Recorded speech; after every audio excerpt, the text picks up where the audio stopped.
Alhamdulillah wa syukurillah wa ni'matillah wa la hawla wa la quwwata illa billahil aliyyil azim. Asyhadu an la ilaha illallah wa asyhadu anna muhammadar rasulullah.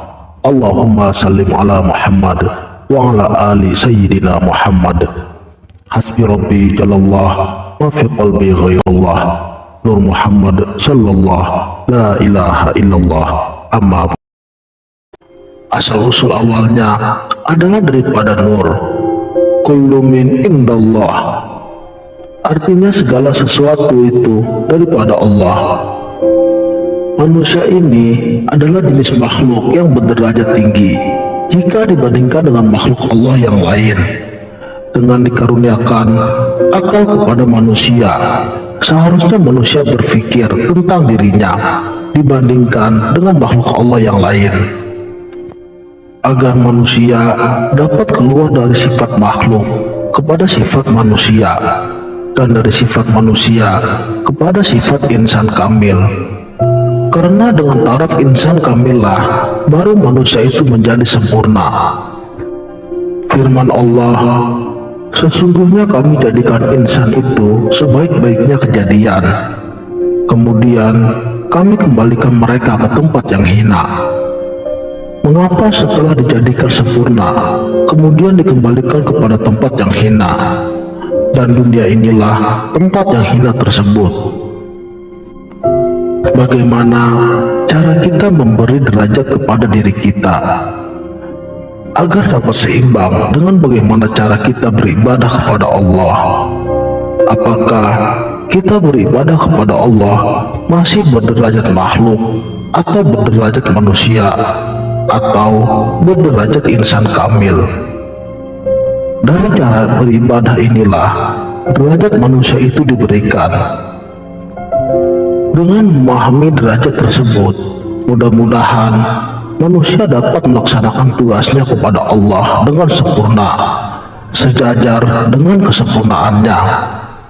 Oleh karena itu, maka manusia perlu mengenali dirinya dan statusnya sebagai manusia yang sempurna. Para arifin billah berkata, man arafa nafsahu faqad arafa rabbahu. Siapa mengenal dirinya, ia mengenal Tuhannya. Man ini adalah bertaraf makhluk, namun apabila ia mengenal dirinya, nafsahu, maka barulah ia mengenal Tuhannya yang bernama Rabbahu, yaitu Tuhan yang bertaraf laisa kamislihi syai'un, yang tidak berupa apapun juga.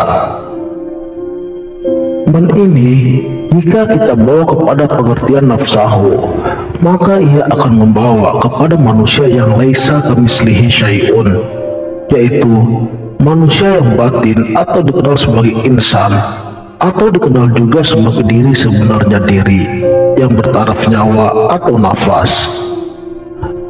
Nyawa atau nafas adalah bagian dari diri rohani. Fungsinya adalah menghidupkan diri jasmani atau diri yang bernama diri terperi. Coba kita rasakan di dalam tubuh ini, ada yang turun dan ada yang naik, atau yang keluar dan yang masuk. Anasirnya terdiri daripada nafas, nufus, anfas, dan juga tanafas, yang senantiasa mengingat Allah tanpa henti-hentinya. Seharusnya diri manusia yang bertaraf man dan nafsahu ini wajib dikenali, dan ibadahnya pun wajib juga dikenali, karena inilah nilai sebenarnya manusia. Diri terperi juga mempunyai komponen rohani yang lain, yaitu ruh, akal, dan nafsu. Lebih jelasnya, dalam jasad itu ada dua ruh. Pertama, ruh yaqozah atau ruh jaga, sama dengan akal dan nafsu. Jika ia berada pada jasad, jadilah manusia itu jaga. Maka apabila ia keluar daripada jasad, maka tidurlah manusia itu dengan mimpinya. Kedua adalah ruhul hayat atau nyawa. Jika ia berada pada jasad, maka hiduplah jasad. apabila ia keluar daripada jasad, maka matilah manusia itu. Kedua jenis ruh ini berada di dalam jasmani manusia. Tiada yang mengetahui tempatnya melainkan Allah Subhanahu wa Ta'ala. Ruh itu adalah satu bernama Ruhul Yaqozah yang terdiri daripada ruh, akal, dan nafsu. Ruhul Yaqozah ini juga dikenal sebagai hati. Ia memberikan fungsi kepada manusia supaya hidup berarti. Dengan adanya ruh ini di dalam jasad, maka dapat memberikan kekuatan kepada setiap komponen jasmani. Akal dapat memberikan kemampuan berpikir, mengingat, dan berperasaan. Sementara fungsi yang terdapat pada anasir nafsu adalah untuk menimbulkan suatu hasrat atau keinginan. Ruhul Yaqozah ini juga, jika dia masih berada di dalam jasad, maka manusia akan menjadi aktif, dan apabila ia keluar daripada jasad, maka jasmani menjadi hilang kesadarannya secara total. Semua ini adalah atas ketentuan Allah Subhanahu wa Ta'ala.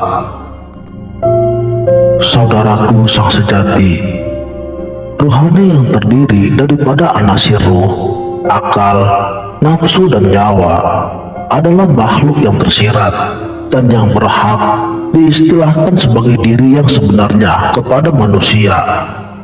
Ruhani yang lebih awal Allah jadikan sebelum Allah ciptakan manusia daripada jenis yang tersurat.